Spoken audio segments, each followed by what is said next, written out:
So I did my first stitch, I laid it all out, and this is what creates our bullet loop. So this is our backing, this is going to be our bullet loops. I stitched the first one on, and I'll show you how we do them from here on out. So the dots behind here are the base, so that's the measurement we need, the distance between the loops. That is the casing size plus the thicknesses of the leather on both sides. And then this is the length that it needs to go up and over and stitch back down. So what we gotta do is we gotta line these marks up. Sorry, I'm looking at it. So they're lined up now. So I put these clips on there to help hold it in place. I do one on both sides, and then we gotta stitch it. So the first 2 stitches we go in reverse, and we go just over the edge to lock it in, and then we come forward, and then we'll do the same thing to the other edge. So now we're just over it. That edge is gonna be locked in. Now just make sure those holes are lined, or those marks are lined up. Now right over the edge. Now reverse it 2 stitches. Now it's locked in. So that's bullet loop 1. So I'll just continue on and rinse and repeat and keep doing these. Gonna nip the threads. On the back I like to leave the thread a little bit longer so I could burn it real good and melt it. It will get lined so you won't ever see them. So by doing that, it allows me to really get a good mushroom on it. Like you can see, these ones here are pretty smashed over. So with these being a little bit longer, it'll make a big blob. I'm gonna put a thin piece of liner leather over that so you won't ever see it. So now we're gonna do the same step again. Line up the marks, put the clamps on.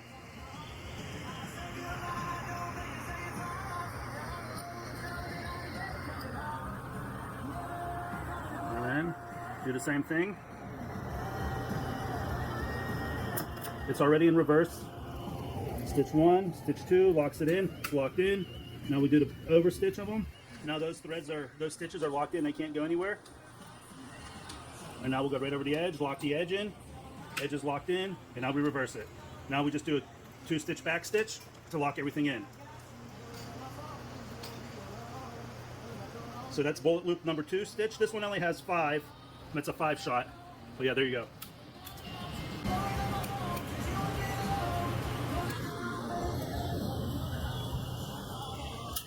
So same thing, we'll take this line and line it up with those marks. I don't know if you can see that, but they're now lined up. So same thing, start off with the 2 reverse stitches.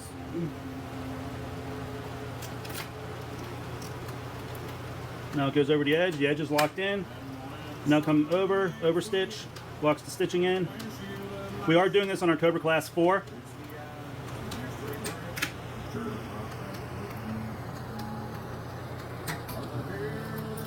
One thing I didn't tell you is that first stitch, I glue the loop leather down, and the last stitch we'll do the same thing. I'll glue it down so we won't need the clamps.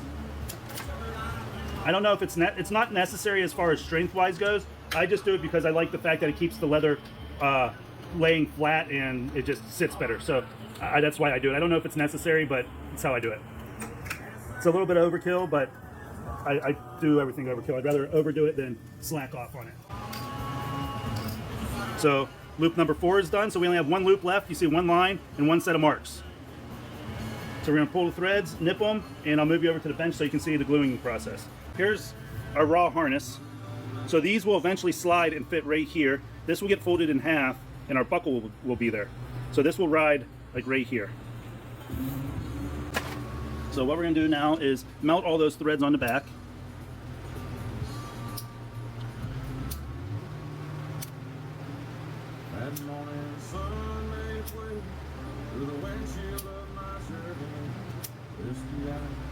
All right, all those ones are done.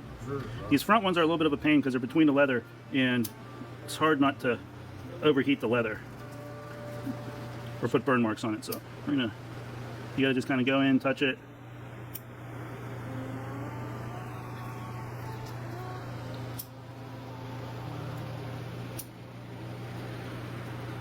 Being these are between the bullet loops, it's not super important. They're never really seen. And then also too, being I line the back, we glue all of this. So all of these threads and everything will be sandwiched in barge solvent-based contact cement, so it can't go anywhere. So it's a very strong setup. Because we're gonna pre-bend this like it's ready to sit down, because once we glue it, it's a lot harder. So we want this to line up with those marks like that. Kind of give it a little bit of a press so it wants to stay that way. And this is that solvent-based sparge contact cement. Like I mentioned in other lives, this stuff works great. It's just painful on the nose and the brain cells. So for a small task like this, no big deal. But I definitely don't like to use it doing a lot of whatever, just because that's where I use the water base. Now the water base holds just as well. It just takes longer to use because it takes longer to dry. So for these quick one-off jobs, that's where the solvent base really makes sense. In this line on the front, I have it marked on the back. So we're just going to glue up to that line. Sorry, I'm out of camera there. So we're going to go ahead and give that a moment to dry, and then we'll stick them together, and then we'll move back to the sewing machine and stitch that on. All right, it's pretty well dry, so we're going to stick this together. So being it is contact cement, it sticks to itself. So we're going to line that line with those dots, push it down, rub it in. Now it's not going anywhere. To make sure, I'm going to use my C.S. Osborne cobbler's hammer and tap it down. That always helps permanently set that bond. I don't know if you saw, but I scuffed up the leather so that way the glue tends to soak in and adhere to some of the fibers, so it makes it a much stronger bond. I'm going to move you back over to the sewing machine for one last stitch, and then we'll do the next step. So same as before, we're going to start off with 2 back stitches.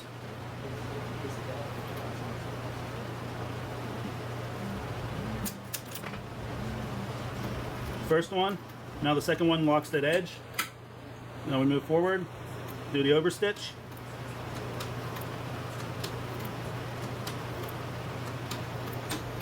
Now do the reverse overstitch. You're going to do 2 of them. Now the bullet loops are created. So now we got 5 bullet loops for 475 line ball, 480 Ruger. I'll show you here in a moment. Let me nip these threads on the back, on the front. So now we got 5 loops. Here's the holster it's going for. This is a custom build. It's on a Ruger Super Blackhawk, 3 3/4 inch. We're gonna get to work here. So these are just scraps of our liner leather. So I'm just gonna lay that down, grab my leather shears, and just cut that out real quick, and we'll glue it up.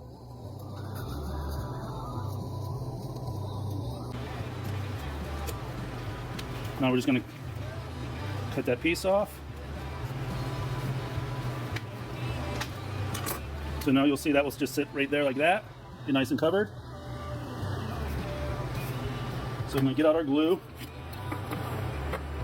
Here's our glue pot again. And I'm going to glue up the back of the bullet loops. So making sure I get really good over the stitches. So that way this thing can't go anywhere. It wouldn't. I mean, the way I build things, it's definitely plenty strong, but this just adds a little bit of extra to it.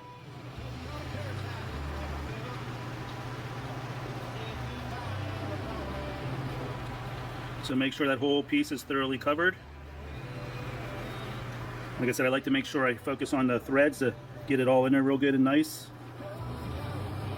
All right, that coat's on there. Looks good. So now we're gonna do the same thing to this piece. We're just gonna coat this real nice. Part of the reason why if you notice, I cut this a little bit oversized. It allows me to glue it without needing to go all the way off the edges.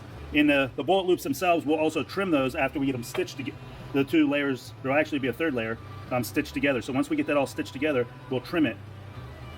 So as long as we really hit the size of that rough bullet loops, we'll be good.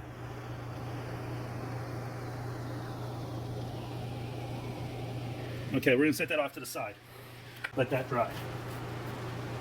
So now what we need to do is create the slot on the back so that way it can slide onto the chest holster harness. So how we do that is use another piece of liner leather scrap. And it only needs to be 2 inches wide. So 2 inches wide by however wide that is, which turns out to be about 1.5 inches, 1.25 inches, or yeah, about 1.5 inches. So this ruler here is exactly 2 inches wide. So what we're gonna do, set this up, use this ruler, and I don't know what this knife exactly is called, but I really like this. I use the size number 2 X-Acto blades on it. So cut that side, and then we're gonna do the same to the other side. Set that off to the side. So now I like to square up at least one corner of this, or one end of this. So we do that. Okay, so that's squared up. All right, so we're gonna stick this together.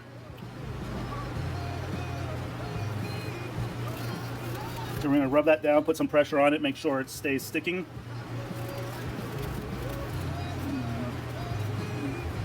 Then I'm gonna grab my craft tool metal bone folder, this right here. I just get this from Tandy. It's just it's a fake rib bone. It's made of metal. I take this and just rub it down to help put some extra pressure on it, to help the glue bond to itself better. And then I also like to go through the slots to make sure it's nice and bonded in there. Turn it around and do the same thing. And then on the back, you see these marks. That's where the thread, the stitching from up top is. So I like to rub it over with my thumb to help push it down. You can see how it's more pronounced now than these other ones. So we're gonna go ahead, do that to all of them. And then I take the bone folder again and just rub it down the edge, both sides. Just helps to make sure that the glue is bonded with itself.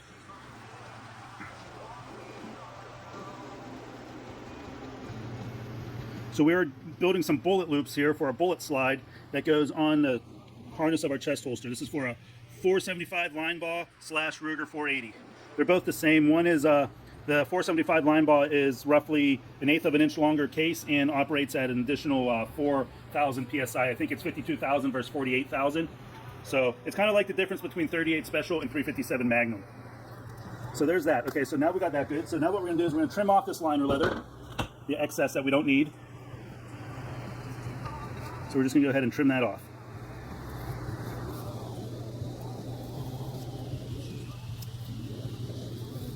So that's trimmed off. So we're gonna do the same for the end. Trimmed off.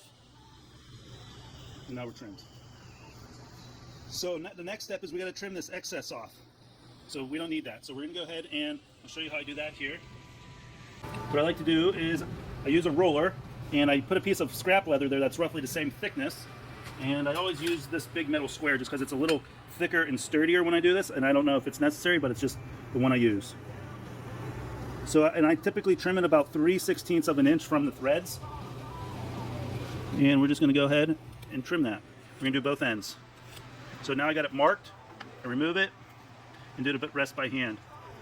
I find that if you continue to use the straight edge, sometimes the straight edge slides on me, and then it's scrapped and I gotta start over, and I hate starting over.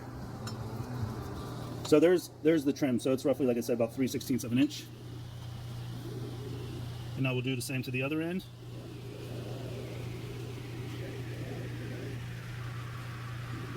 So right about there, and mark that, put a couple passes, it's nice and marked. That, put a couple passes, it's nice and marked. Take that off. Now this piece here, like I said, is going to be our loop or slot on the back, so it's going to go right here. So we're going to just lay this down roughly where it needs to be. So we squared up this edge, so we're just going to line this up where we want it, lay it down. Using our tool, we're just going to cut that edge.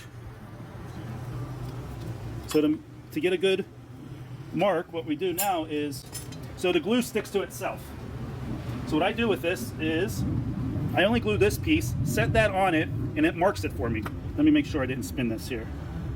Nope, okay.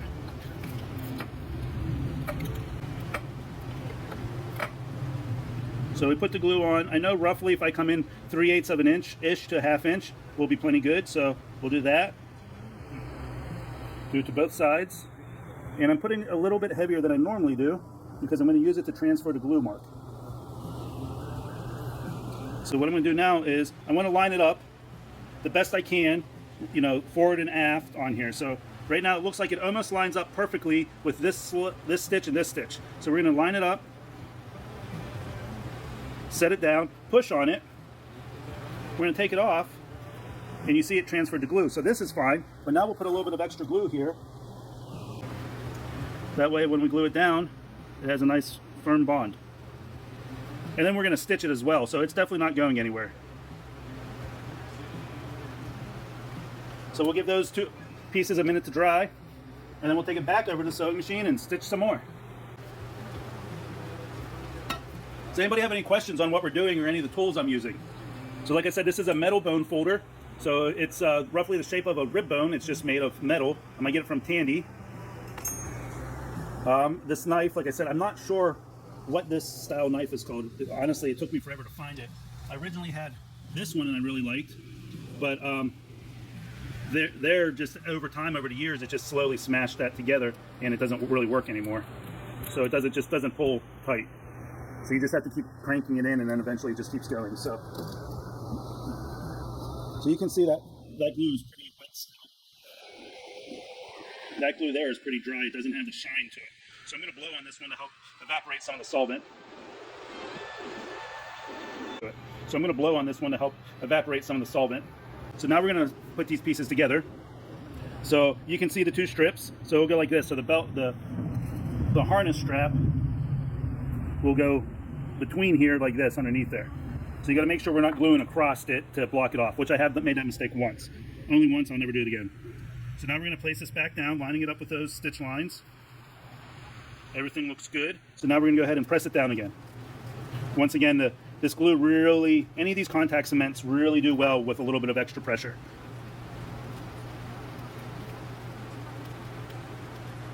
There we go. So the work goes in again.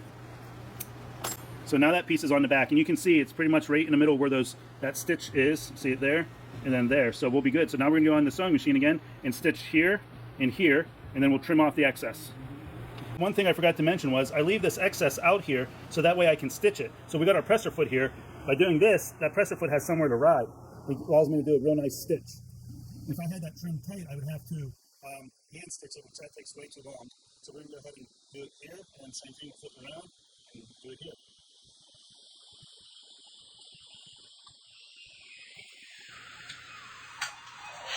And we need a minimum of 2 back stitches to make sure it's locked in nice. So we're gonna go 3 because I just like to do things a little extra.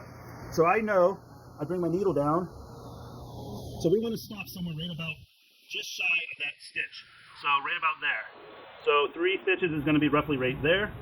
And we want the center foot to more or less just glide right along the edge of the bullet loops. We're gonna put that down.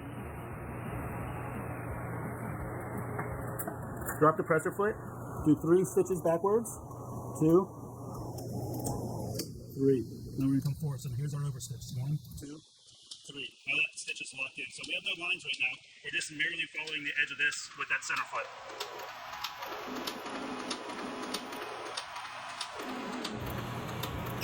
So same thing. Now we're going to go. So there's our 3 stitches. So if you can see let me see right here, that stitch is slightly further this way, and that one is not quite to the edge. See that same over here? So that's what we're trying to accomplish. We don't want this stitch to be out past it on either end, so that's about perfect. So we're gonna go ahead and take this out and do the other side. Oh, forgot to lift the foot. So there's a little bit better view. Same on this end. That's just sewing machine oil. That won't do any damage. It actually is pretty good for the leather. It'll fade away here in no time. I just oiled the machine last night, so I touched it with my finger. So there's our stitch. See how it runs just parallel to the bullet loops right there? So now we're gonna do the same thing on this side. And that distance worked out about perfect for our 3 stitches. So we're gonna do that again, which was just shy of that cross stitch right there. Drop the needle. Drop the presser foot. We're gonna do our 2 or 3 back stitches. 1, 2, 3. Now we're gonna go forward, which will be our overstitch. 1, 2, 3. Now that stitch is locked in. Now we're just gonna go forward all the way to the other end, and then do the same thing.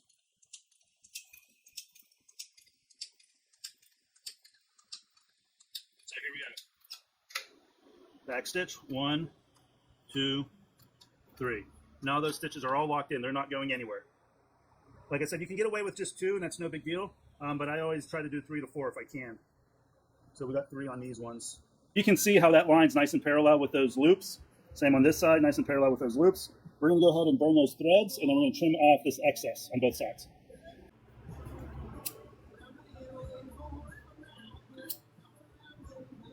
And actually, with it being a little bit longer, that if anything, that's actually beneficial in the sense that it gives you a little bit more of a ball to build up so it can't pull through. But I just don't like the way it looks. But with the 3 back stitches, it's not going anywhere. So now we're going to burn these ends. And I say burn, I really just mean melt. We're not trying to catch anything on fire here. And same thing, I got to cut down this edge on both sides. So we're going to grab a spacer. Got some right here. Here's a nice big wide one. And we're going to take our square, and we're going to once again leave roughly 3/16 of an inch. Doesn't have to be perfect, it's just roughly 3/16. We're going to grab our knife again, and we're just going to trim that off. Nice light pass for a pass or two to make sure we get a nice straight line and it's not going anywhere. It's nice and scored. So now I will go over it and just make sure I trim everything off. Now it's trimmed off. So now you can see how nice and close that is. Same thing on the back. Now we're going to flip around and do the same thing.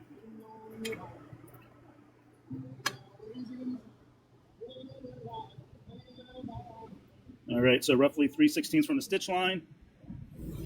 Mark it, like I said, a couple light passes, 2, 3, 4 times just to make sure. It's good, it's thoroughly marked. And I just run the knife down and cut that off. So now that's cut off. So now, realistically, right now, there's nothing more that really needs to be done for function. But for me, to make it look nicer, I like to round the ends. So this is a Japanese corner punch, I believe they're called. This one is 12 millimeters, which I don't know what that relates to in fractions. I know fractions, I can't picture millimeters in my head, so I'm not sure. But so we're going to go ahead and I'll show you here. I'm going to punch one off. Corner's nice and rounded. I'm going to do that to all the corners. Corner's rounded. I just think it gives it a much nicer appearance and a much nicer finish look to it. So there we go. So for all intensive purposes, this bullet loop is done. I have to edge it, burnish it, and then I will also spray these loops, place cartridges in there, and let it dry overnight. So that way it has a real nice hard shape to it. But otherwise, that's me building bullet loops. In general, it takes me about an hour and 20 minutes from start to finish to get one completely built. So